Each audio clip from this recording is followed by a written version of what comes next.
Time right now is 6:37. Florida Southwestern State College has tentative plans to bring students abroad this summer. That's despite the CDC recommendation that programs like this should be put on hold.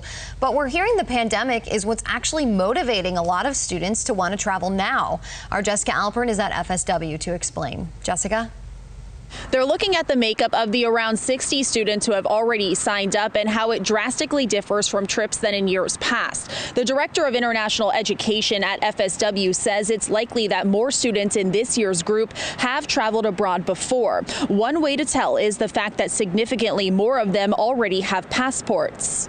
When I first came into this position and we sent 34 students abroad in summer 2019 to Italy, maybe a third of those students had a passport. 2 years later, now in 2021, and given all that's happened, we're seeing a very different population emerge.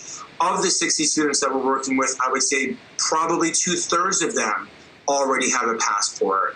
And so we're seeing a different type of student that's curious about study abroad right now. He says in talking with students and parents about what's motivating them to travel now, the pandemic and opportunity to see how other parts of the world are handling it is a motivating factor. This really is an exciting time to see how the world responds to a global health crisis. What is society like? How are they interacting? How is that different than how we as a nation and how we as a state of Florida are responding?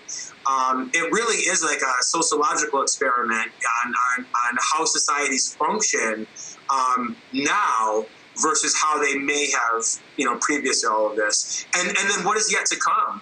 He describes the summer trip as an opportunity to get a bird's eye view of history. Now, I also checked with Florida Gulf Coast University, who says its study abroad programs are on hold. In Fort Myers, Jessica Alpern, Fox 4. Thank you, Jessica.